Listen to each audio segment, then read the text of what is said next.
I'm Joe Gregory, and I'm here at the Health Sciences Library, and we are very pleased to have Dr. Royal DeLegge, who's a PhD, LEHS, RS, and licensed environmental health scientist and registered sanitarian. Okay. And PhD. He's been the Environmental Health Director for the Salt Lake County Health Department since August 1999. He previously served as Director of Environmental Health for the Winnebago County Health Department in Rockford, Illinois, and in various positions at the DeLegge County Health Department in the Chicago metropolitan area. Dr. DeLegge has a Bachelor's of Science in Biology from Illinois State University, an MPA from Northern Illinois University, and PhD in Public Policy and Administration from Walden University. As adjunct professor of public health, he teaches courses in the School of Nursing and Health Sciences Masters of Public Health program at Westminster College in Salt Lake City. He also currently serves on the boards of 6 organizations. So Dr. DeLegge is going to be talking to us today about populations of concern. And let's put our hands together and welcome Dr. DeLegge. Thank you, John. Thanks for the invitation to be here, and thank you for your interest in this topic. There is actually quite a bit taking place here in our region related to climate and its impacts. I'll get into that a little bit as we go through and have some discussion. And I'd like this to be a discussion, so feel free to interject at any time. You won't interrupt my flow, and I think you'll bring some issues to light that need some further discussion that don't go into in a lot of detail in the slides, but I want to have aired as topics of interest. So the focus today is populations of concern as it relates to the changing climate. And what we want to do first is frame the issue. To be honest, public health nationwide was slow in coming on board and understanding that this was an important issue for us. And I'm proud to say that our agency was one of the first nationally to get involved, and we've kept a leadership position in that role. So we frame climate as a public health emergency. It's more an emergency than that, but that's the realm we work within, public health. It's also something that people can understand and relate to. So from our perspective, the health and well-being and possibly the very survival of our communities, and if you are aware of what the UN has been releasing recently, the very structure of social order worldwide is at risk now because of the drivers and where it's taking climate.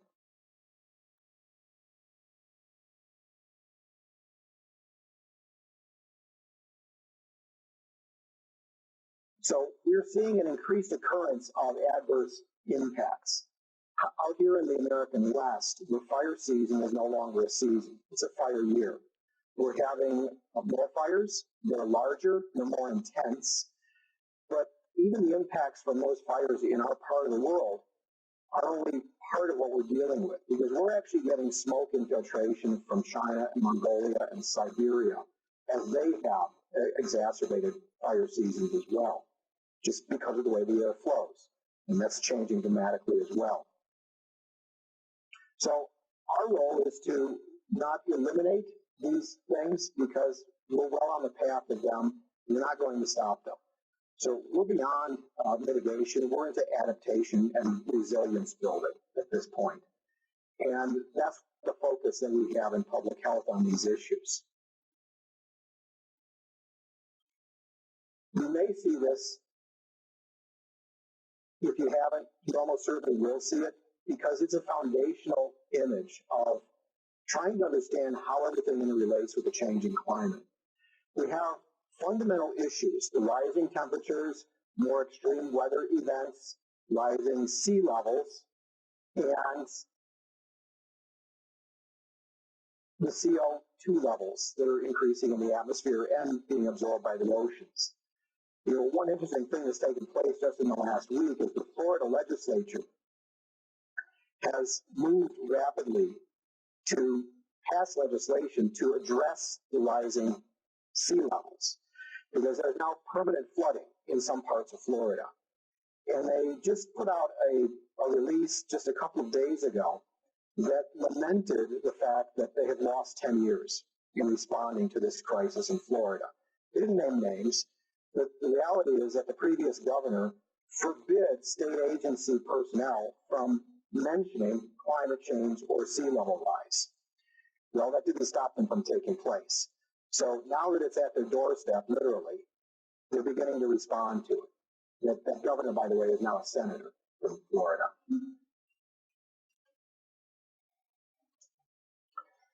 Here's another way of looking at this. Climate drivers, increased temperatures, precipitation extremes, weather events, sea level rise, lead to what we call exposure pathways. How do they impact people and societies? Well, you have extreme heat events, which we're seeing here. Let's just focus on here for the moment. We're seeing more and more extended heat waves here in northern Utah. Now, in fact, if you look at the temperature data, Utah is warming at twice the global warming rate. Twice the rate. If you look at southeast Utah, down in Grand County, that region, it's almost 3 times the global rate over the past few years. So we're impacted here. There's no question about it. Poor air quality being driven by a number of factors, and I'll get into a little more detail as we go on, but certainly by the fires. More fires, more frequent fires, more intense fires are feeding more particulate matter and other things we don't want in our air into our atmosphere. And so they are impacting us here in northern Utah. Reduced food and water quality. Water is the limiting factor in Utah. When you look at the projections of the population of Utah doubling by 2050, personally, I don't see that happening. I don't see how that could happen, because our water is the limiting factor, and we're stressing it. If it does happen, it will mean dramatic changes in how we live here in Utah, because 80% of the water that's used, that's harvested and used in Utah by human activity, is for agricultural purposes. A lot of what we grow in terms of crops in Utah are water-intensive crops. And these are long-standing traditions, growing forage crops in Utah. That will have to end, which will have dramatic impacts on our social structure here and our political structure as well. Changes in infectious agents. We are seeing dramatic increase in the range of vectors. We also have, in the United States, vector populations where we have eradicated certain pathogens from those pools, those populations. They're now making a comeback. Those pathogens are expanding their ranges as well. So we expect the resurgence, and we've already seen the resurgence of some pathogens. We expect many more. The best example is West Nile virus, which entered the United States in 1999 in the port of New York. And within 4 years became a nationwide endemic disease and is permanently here. It's hardly the only one we're dealing with the expansion of disease. Population displacement. We're not seeing much of it here yet. Around the world, this is a dramatic impact. It's also part of what's driving some of the wars that are currently underway, particularly in the Middle East. So we look at health outcomes, health-related illness, cardiopulmonary disease, food, water, vector-borne diseases, and mental health consequences, which we're now beginning to recognize can have a significant impact on how people live.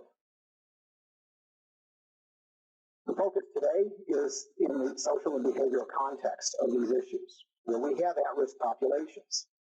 Everybody understands that for most health issues, elderly people, infants, those with chronic underlying medical conditions are at risk.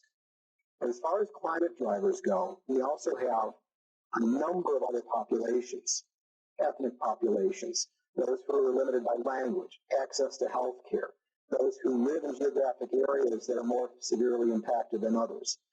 All of these we're seeing having increasing impacts, in large part because of the climate drivers that we're dealing with. So again, here are the climate drivers.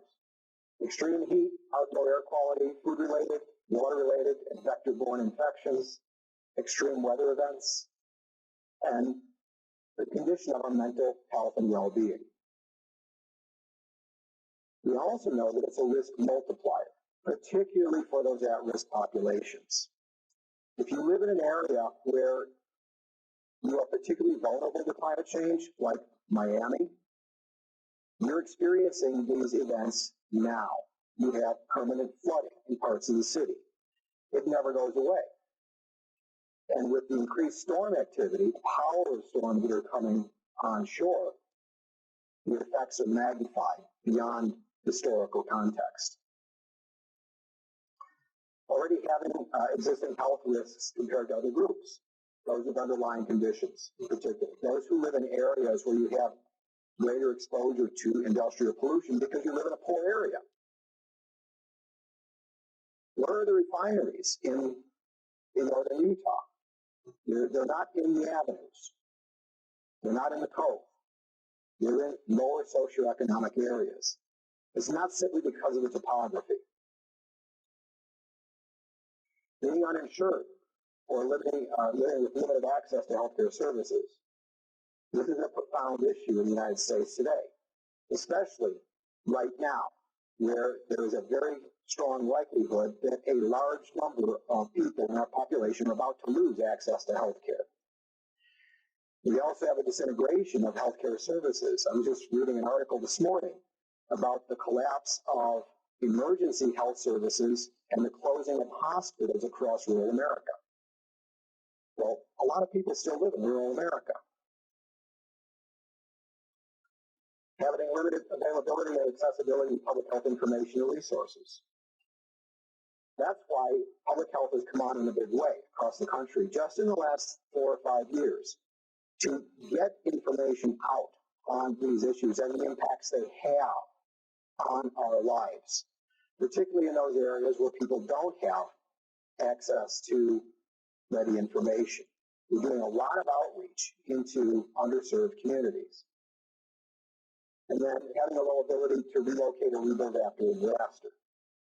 Just think New Orleans. New Orleans today has 60% of the population it had before it was wiped out by hurricanes. People left. We took a lot of them here in Salt Lake. We housed them down at the camp, National Guard camp in the southern part of the county. That happened all over the country. Tens of thousands of people were evacuated. A lot of them never went back. So we're already beginning to see the beginnings of redistribution of population because of climate-driven events. So let's look at it in more detail. Extreme heat. We are experiencing more frequent, more prolonged heat waves. We can measure them. We have the data here. The interesting thing is I work closely with the National Weather Service office here in Salt Lake. And they have great charts that show back in the 20th century, all of the 90-degree plus days, 95 plus days, 100 plus days. And if you look at the entire 20th century, 100-degree plus days don't add up to the last 3 years, 100 plus degree days here. Now, clearly there's a powerful trend of warming. So just the average daily temperatures and the extreme temperatures in prolonged heat waves are having a health impact. But even more so, from a public health standpoint, from a medical standpoint, is the nightly temperatures, the record high nightly low temperatures that we're experiencing. And I like to put it in terms that people can understand, that they really relate to. Because I'm a gardener, my wife and I garden, and because I can't stand store-bought tomatoes, no flavor in it. So I grow tomatoes. But I've had a problem in recent years. I've put this to the audiences I talk to. If you grow tomatoes, you've experienced this in recent years. You have a hard time getting them. Because if the nightly lows don't reach 70 degrees or below, tomatoes won't blossom. Period. They won't blossom. So we're getting them much later in the season, which means we're heading into the frost season. We're losing our crops. The same thing happens with people. If you don't get down to about a 72-degree level at night or below, your physiology cannot recover from the previous day's heat events. So the stress of that event builds cumulatively into the next day. Your body can't recover. So that adds to the stress on your physiologic system. And we're seeing this more and more.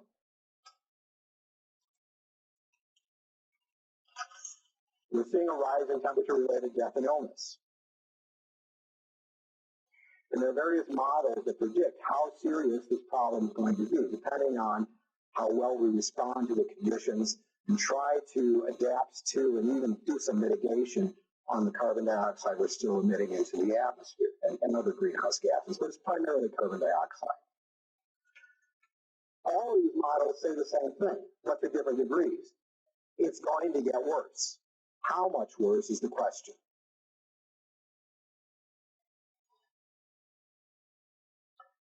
Under a low emissions scenario, compared qualitatively to a high emissions scenario, there are data that fit into these models. You can see that the predictions are that we're going to warm dramatically by the end of the century on the path we're on now, well beyond what the UN predicts as sustainable for civilization. That doesn't get your attention, I don't know what will. They're laying out a 10-year time frame. That doesn't mean we have 10 years to respond. That means if we respond significantly today, in 10 years, that work that we've done will help to mitigate the adverse outcomes down the road to a large degree. If we don't, a lot of predictions are it's game over. Indoor air quality. As outdoor air quality gets worse, it impacts indoor environments as well. If you have a tightly sealed house in the winter, your indoor air quality is actually probably worse than the outdoor air quality because of everything in your home that emits pollutants, particularly newer homes. Because all the VOCs are used to make things that we live with, furniture, carpets, you name it. So we have to be aware of these issues and where we get exposure to various pollutants. Again, some forward-looking predictions, and they vary. But universally, they say that things are going to get worse, particularly as carbon dioxide levels increase, which adds a whole new dimension on the health aspect. You hear that, well, CO2 is good for plants, it makes them grow. And it does in most cases, not all, but in most cases it does. The problem is that if you accelerate the growth artificially through pumping in carbon dioxide, you create a different cell structure. And you lower the protein count of grains at the same time, which we can measure. You also, by rapidly having plants grow, can produce much more in terms of aeroallergens, pollens, which we've seen. So, health effects of air pollution. Strong links to mortality, morbidity and mortality, shortening of lifespan. In the short term, you're going to have an acute issue, especially if you have an underlying medical condition. The bigger concerns are the long-term exposures, which can have chronic disease conditions develop and aggravated because of chronic exposure to a range of allergens or pollutants. Particulate matter being one of the most problematic. The good news is that our particulate matter here is being reduced because of steps we're taking in the regulatory sphere, particularly with auto emissions. And we've largely dealt with auto emissions because the internal combustion engine is about as efficient as you can possibly build one. But we still have emissions at some level. And the bad news is that as we decrease the nitrogen oxides and carbon monoxide off offsetting that in the reaction of burning the fuel, we created more carbon dioxide. So the newer cars are emitting more carbon dioxide than the older cars were, although less of the other stuff. It's a very complicated world we live in. You may have noticed that our inversions, which we're famous for worldwide here in the Salt Lake and other valleys in northern Utah, have actually been reduced somewhat in recent years. There are fewer of them, and they're not as deep. That's the good news. That's because of warming temperature. That's the bad news. The other bad news is that for the very same reasons, the same conditions, we're having increased and deeper ozone events in the summer. And the challenge in public health is we can rally people to deal with inversions because, well, you can see an inversion. You can't see an ozone event. It doesn't get the same attention. So we're doing a lot of education outreach on that, the impacts that ozone has. And one of the researchers up here at the Muir that I work with has said, well, it's essentially a sunburn of the lungs because it's such a powerful oxidant. It has severe impacts, especially if you have underlying respiratory conditions. So, health impacts of particulate matter, particularly the PM2.5, the very small particulate matter. Again, if you have underlying conditions, it's going to aggravate it, respiratory conditions. PM2.5 pollution contributed to nearly 3 million deaths, or 5% of all global deaths in 2017. More than half of those deaths occurred in China and India, who have worse air pollution problems than we do because they're still industrializing. We went through this 100 years ago. The number of deaths attributable to PM2.5 grew by 68% between 1990 and 2017. So we've got a problem worldwide, and that we're not exempt from that. I've heard about that China and India. Also, we send a lot of our industry that way, and so our pollution gets exported. Yep, it does. They're taking care of the problem here and making it worse in other places. Yeah, but they're also responding. China actually now has tighter emission controls than the United States. China also just cut off most of the recycled material that we ship there, which has collapsed the recycling markets here in the United States. Because it's a problem. It's pollutants. It's hard to deal with. Ozone and other oxidants.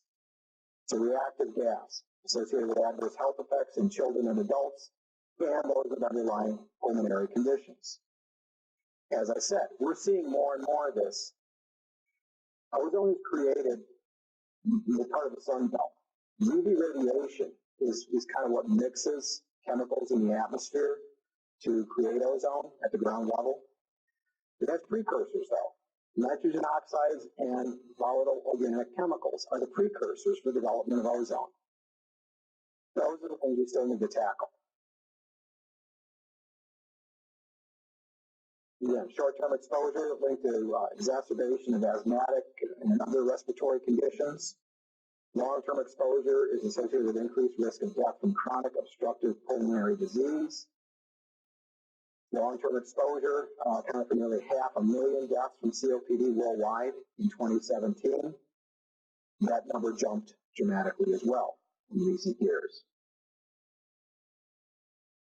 Short-term health effects. Exposures over a few hours to a few days can contribute to inflammation, irritation of mucosal membranes in the body.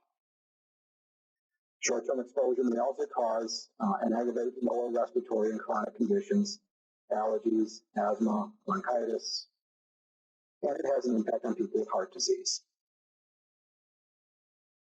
Long-term effects, you can imagine, same thing. Longer-term exposure leads to greater impacts, more severe impacts in those people that are at risk for these conditions. Globally, air pollution is linked to a number of non-communicable diseases. In 2017, the percentage of deaths listed with these conditions listed as a cause for COPD, more than 40% were linked to exposure to air pollution. Diabetes, about a fifth. Heart disease, lung cancer, stroke, all linked to exposure to pollutants in the air. So it has an aggravating impact on all of these non-communicable diseases. This is something you'll probably be seeing too. This has just been developed. It's called the chain of accountability. A number of the initiatives underway here in northern Utah right now are using this as part of their framework, where we need to understand the flow of impacts and take the steps at the appropriate level to try to mitigate those impacts or adapt to them where we can. So in this example, we have emissions. That's the burning of fossil fuels, whether it's in a car or the industrial setting or wherever it may be. This is emissions. It impacts the ambient air quality, puts pollutants into the air. That then has health impacts dependent on the dose, the exposure that you have, and there's a human health response, as we've seen. So what can we do? Well, we can go back to regulatory action, or in part of the discussion, to market-driven solutions, both of which are being discussed right now in preparation for our upcoming legislative session. You may have seen in the news that the Ken Gardner Policy Institute has been contracted by the legislature. Speaker Wilson provided $200,000 in funding to have what they call a research team. There are 40 members of this team that carry expertise in these issues. A number of them are from the university here. Our mission on that team is to lay out policy proposals for the legislature to address climate and air quality, to be delivered by December 13th in advance of the upcoming session. The good news about this is, before it even goes to the legislature, it goes to public comment in November. And that's the part that I think is the most important. We will lay out the issues we think are important as experts, and it goes to the public. That's where I expect a good response, to drive the legislature into action. This is new in Utah.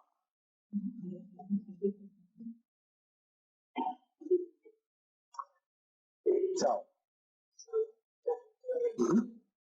how will that roll out in terms of us being able to take action on that and make public comments? How do we see that come out?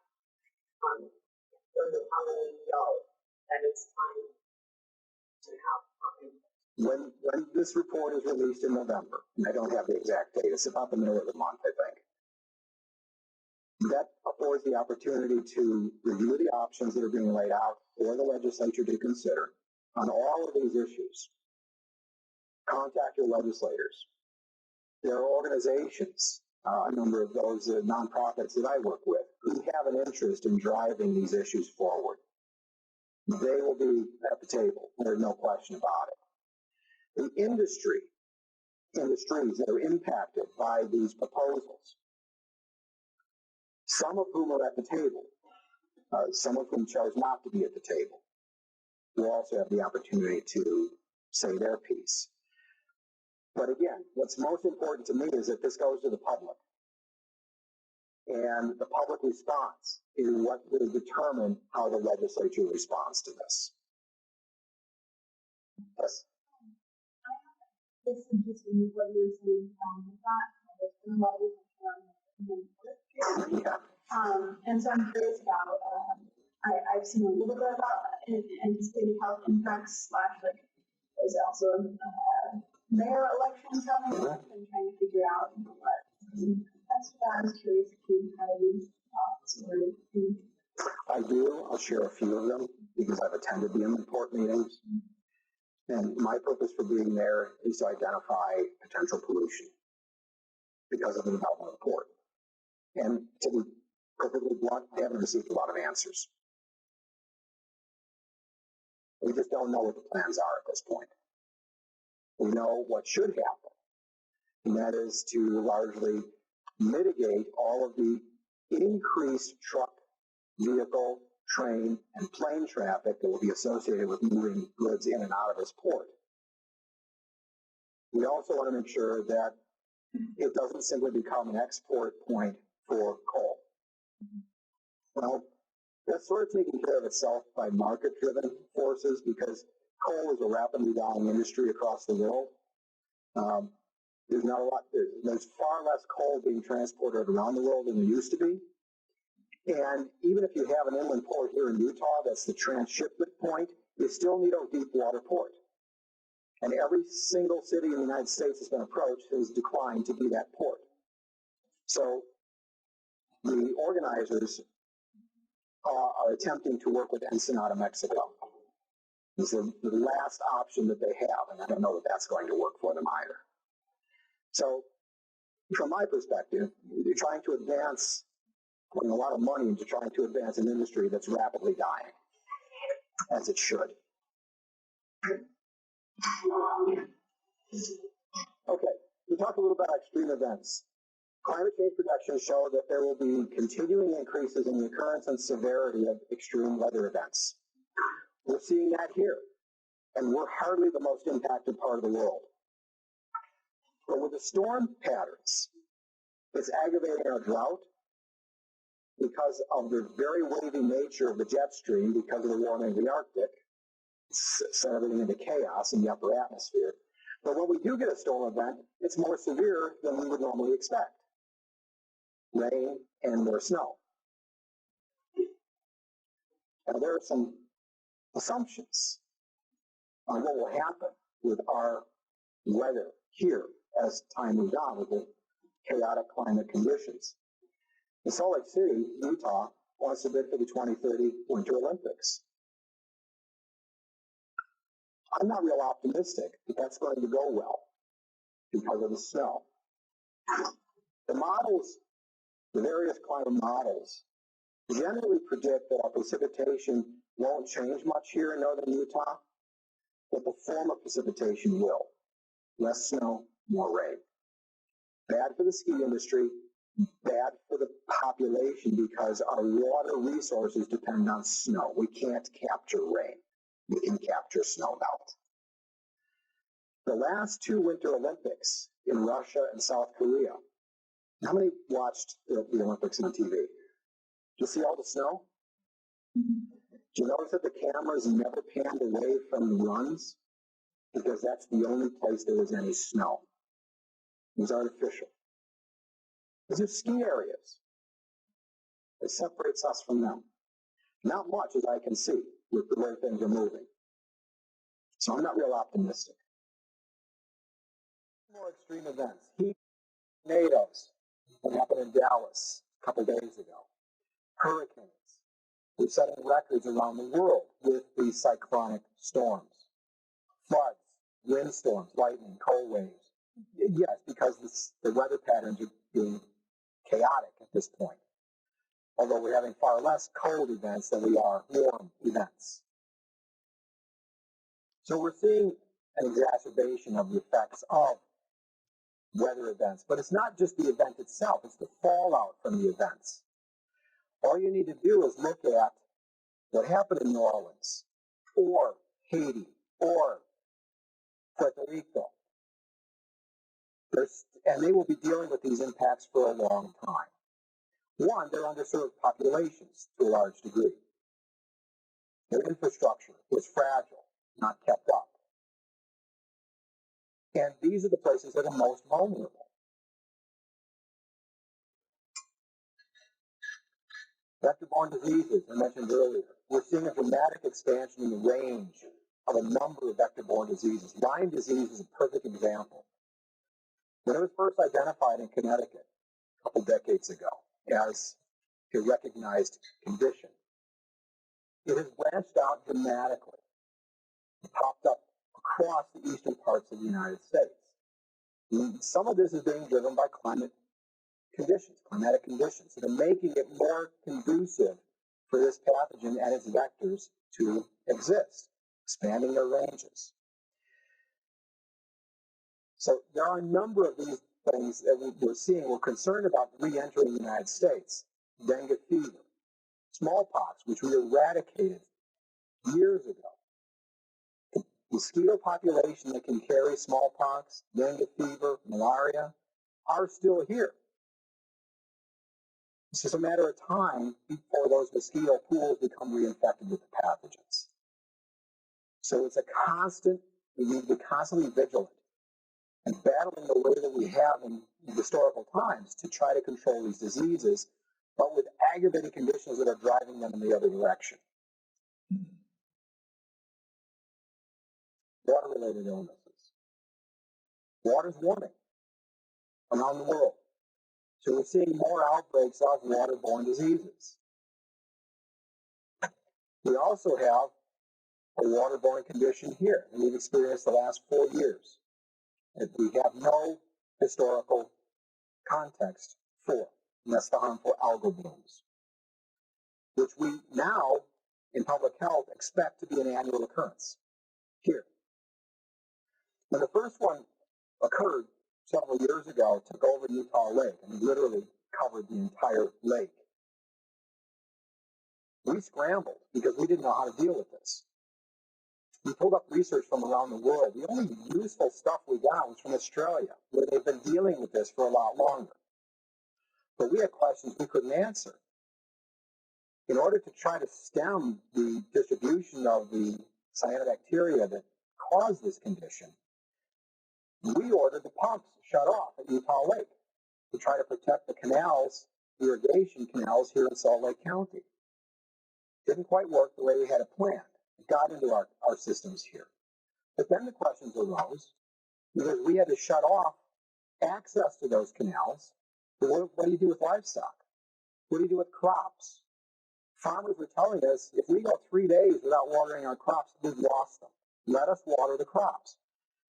In that time, you figure out if it's going to be a problem or not. So we looked at the research literature. Do crops take up the toxins? There's nothing out there. It's too new. Too new a question. The governor had to declare an emergency to have the National Guard deliver water to livestock producers because they couldn't use the irrigation systems. These are real-world events that we didn't have to deal with before. We are now, routinely. Food safety, nutrition, and distribution. Food, if you look at Paul Hawkins' recent book, he lists driving an electric vehicle as the 27th most important thing you can do to mitigate climate change. Changing how you eat is number 3. 40% of all the food in the world is wasted. In undeveloped countries, it's wasted at the farm because they can't store it properly. In the developed world, it's wasted at the consumer level, retail and consumer. So we actually have several initiatives underway here in Salt Lake County to deal with waste food. But the impact is in changing how we eat. Reducing meat consumption is the biggest thing you can do because of the energy that goes into the production of it, the land that it takes, and the methane that's produced by livestock, which is an enormous climate driver. Mental health and well-being. Dealing with these issues is stressful. Dealing with them over a period of time, a long period of time, is extremely stressful. We've seen people go into states of depression. There's even a term out there that's risen recently. It's called climate despair. And people understand what's going on and believe that there's not a thing we can do about it, so they just kind of give up. I've also seen surveys show that a lot of younger people are choosing not to have children because of what the future will hold for them. So it is impacting us on a mental level, no question.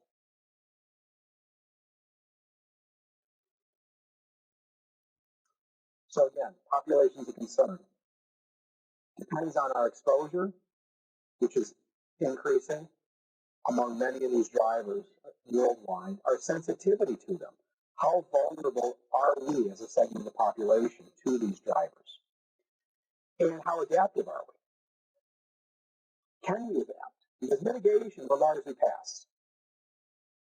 Finding ways to adapt and build resilience is the key now. That's what the focus is.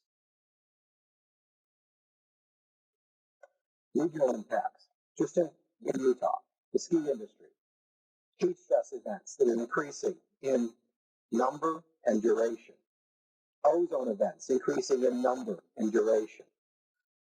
PM 2.5, largely driven by wildfires, harmful algal blooms, drought, other water quality issues. We're working with one of our major water systems here in the Salt Lake Valley that actually gets the water from the Uinta Mountains. He came to us several years ago and said, we've got a problem, we need your help. The temperature of the reservoir has risen above a level where algae grow in it. As we pump the water from the reservoir into the pipeline and bring it down to the Salt Lake Valley, the algae is getting inside the pipe and having a biofilm develop, thick enough that it's reduced our flow dramatically to the Salt Lake Valley. That's a problem, especially if that algae then produces toxins. We're still dealing with that. These are not easy things to address. One of the initiatives I want to highlight, though, is something that we set up with the National Weather Service and, of all organizations, the county surveyor a few years ago. Part of the initiative we had in updating the weather forecast with the new satellite system that was put in place by NOAA. This is now housed in Aging and Adult Services, an organization of county government. But they've identified cool zones for people who don't have air-conditioned air at home, where they can go and get relief from a heat stress event. These are the zones around the valley, some of them at least. And let's see. Here's how it works. This is an online application. Just go to Cool Zones Initiative or Salt Lake County Aging and Adult Services, and you can pull this up. The idea is that no matter where you are, say we're up here, you can draw a radius around your location and identify every cool zone available to you. You click on them, and they'll give you information, contact information, hours of operation, where you can go into an air-conditioned environment if you don't have one at home during a heat event. Right now, we've also taken this a step further.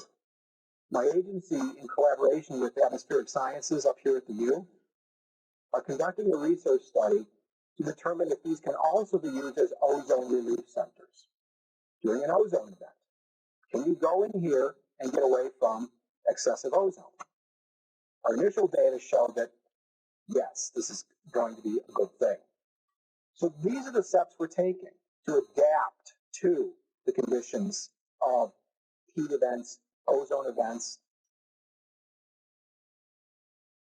This is the sort of thing that we're doing to try to prepare ourselves and to, as best we can, protect the population.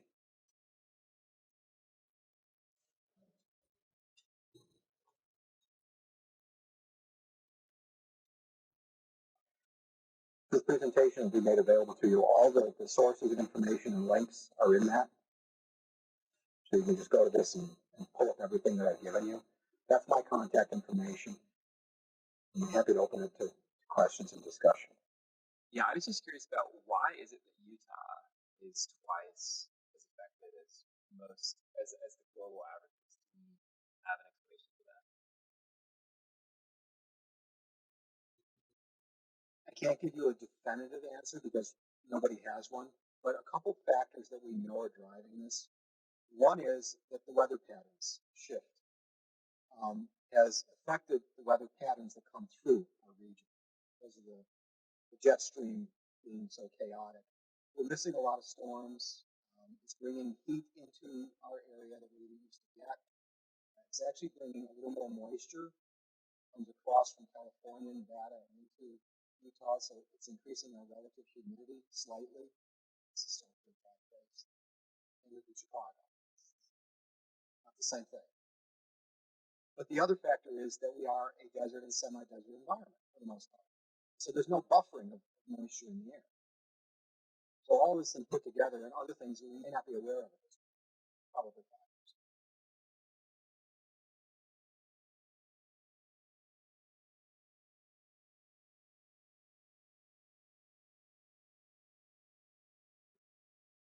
You mentioned a little bit about climate despair and feeling like there's not really anything you can do. I feel like one of the things that helps with that is like feeling like you can do something. So I'm just curious, what things, especially here in Utah, can you do?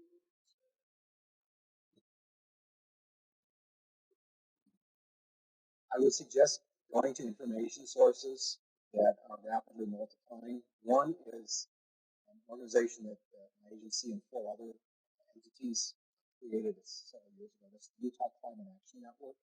They're online, and they have information of everything that's happening there. There are a number of initiatives taking place under that umbrella.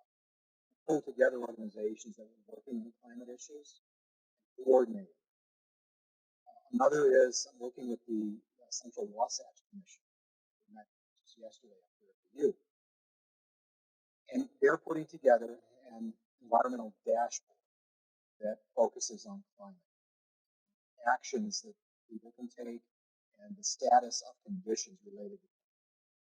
I don't know when that's going to be available, but that's under development right now. And there are a number of organizations that have activities related to climate and what people can do to protect themselves and families, or more broadly in the community. There are any number of resources out there. I would start with the climate action. I'd also point out that there are that our next sessions are going to start going into actions and solutions and the things we can do here at the University of Utah and beyond that. So come to some of the additional sessions that we have because there's going to be additional opportunities to get involved. So I was just interested in hearing more about the ozone events. So how do we know when they're occurring, and are there places to go, like when there's an inversion in the winter, to go up to the mountains? Often that's better there. Are there similar, and are there monitors that we can check, and what are the levels we should be looking for? Yeah, ozone is a challenge. The best source for current air conditions is the Department, or the Division of Air Quality in the Department of Environmental Quality, which has an air status page you can go to and get current conditions. It also gives you some information about how to mitigate the impacts on you, steps you can take individually. You're right, when there's an inversion, if you go up altitude, you will likely go high enough to escape it. About 7,000 feet is the traditional cap of our worst inversions. So if you think about that, you're looking down into the pea soup, not actually in it. Ozone is not too different. Ground level ozone is a problem in our valley and some of the other enclosed valleys north of us, and in the Uintas for different conditions, different reasons. Out there, it's the gas and oil extraction. That's a relatively new phenomenon in the last decade. We expect that it will get worse. The way that we address this holistically is to reduce the emission of the precursors, nitrogen oxides and the VOCs. And then on some days, when it's hot, it's not the heat, it's the UV radiation that hooks this stuff together and creates the mix. And so we have the perfect conditions for production. So we are addressing middle around the edges. One of the programs that the state has through DEQ is to limit high NOx water heaters being installed in homes and actually subsidizing installation of NOx heaters. So regulatory steps, as incremental as they may be over time, have some impacts that are positive, but they are incremental steps. And that's why we're looking using the cooling centers as ozone relief centers as well.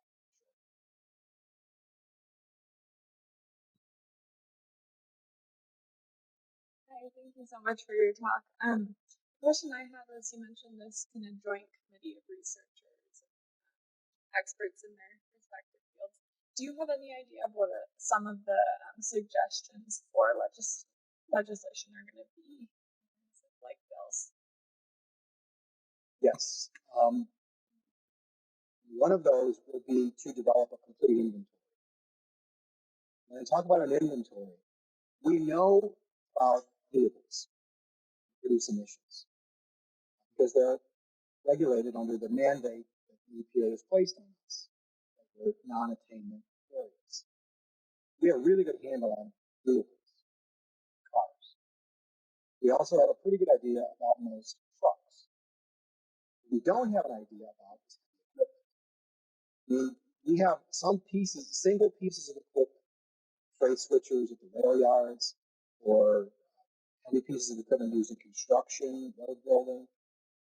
Individual units are tier 0, tier 1, they're old units, they emit like mad. One of those vehicles can emit as much as 10 or 15,000 individual cars.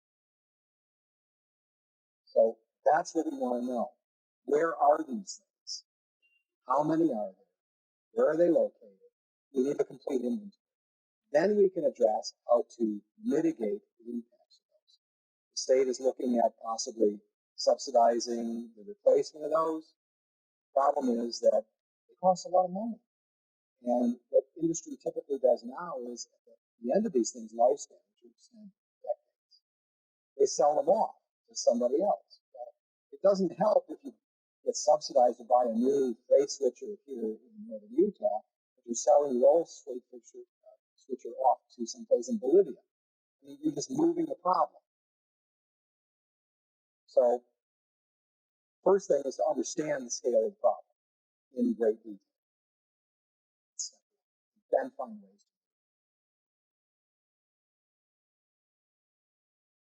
it. Now, these are privately owned, but the regulation would come from the state.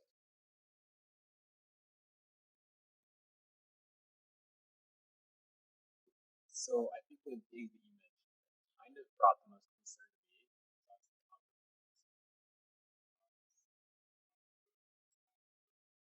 Lucky enough to be recovered, but it started thinking, what kind of research is being done on the long-term health effects of this, especially with what you told us about the winter water supply to Salt Lake. There is a fair amount of research. The way that this first became a problem that we were aware of was a dog died in Utah Lake. It was in the water, ingested some of the algal organisms that were producing toxins, and the dog died 5 years ago.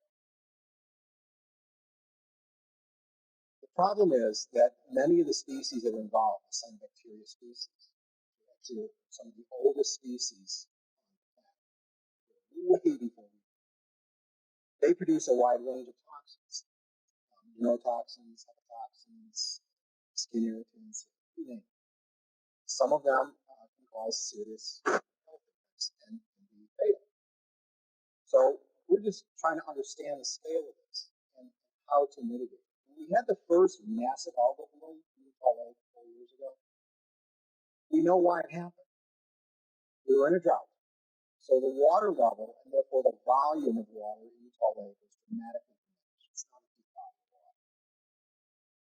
We have massive amount of fertilizer being pumped into it from agricultural runoff, from sewage treatment plants, and Provo City Council 2 years ago looked at upgrading their plant to take out most of the nitrates, and then saw the price tag, $60 million.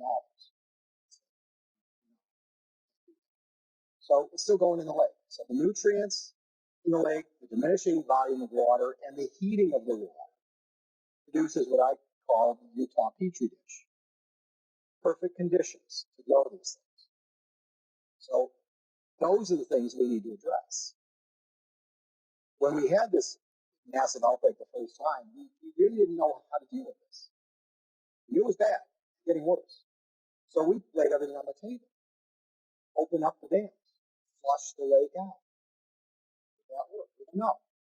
What we did know is it would diminish our supply of water. We don't want a shot at this. Seed the lake with copper sulfate. Kill everything off it. Then we kill everything off it. And then leave the residue of the copper sulfate. So these are not easy things to solve.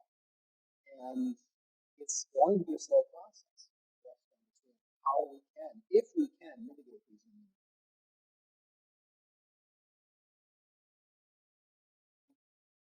We've reached our time on our session today.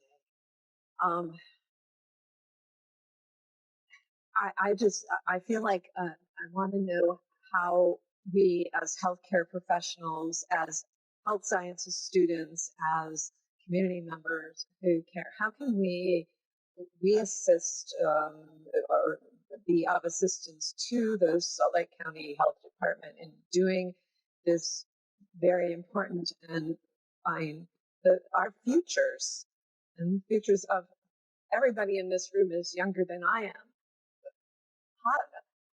How can we help? What would be effective ways for us to help you in this? Here's the good news.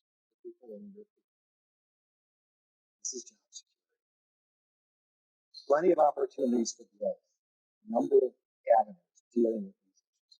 This is going to be what we deal with. This is more important than anything. And I tell my own students, some of whom told me that I do their lives. I tell them, look, civilization drives economy drives science. In human history, there have been about 100 great civilizations, great big impact. And they have life cycles. Every civilization does. This is the first time in human history that the impacts are global in nature. Always in the past, when the civilization exceeded its ecological limits and collapsed, there was another one somewhere else in the world rising. This is different. It's the first time. It's global. Nobody gets away from this. We're all in the same boat. Giving up hope is not the answer. I certainly haven't. I've made a career out of this. Unintentionally, but it's impressed upon me. There are things we can do. First is to understand the issues. Try to drill down on what's behind these driving. Largely what we know is that it's burning of fossil fuels. It's put us in this predicament. There are any number of ways we can mitigate that. And opportunities to work on initiatives and programs and whatever that addresses those issues. Dealing with the fringes, like providing cooling centers, providing relief centers for ozone events. Those are all things that are happening in this framework as well. And other things need to take place. They have short-term solutions while we work on the large-term solutions, long-term solutions. It's understanding the issues. And then finding your niche in where you fit and working on trying to mitigate wherever we can, but to adapt and build resilience. That's a vague answer. If I had the answer, I probably wouldn't know that prize. I don't. It's not going to happen. But there's plenty of opportunity here to work on these issues. Basically,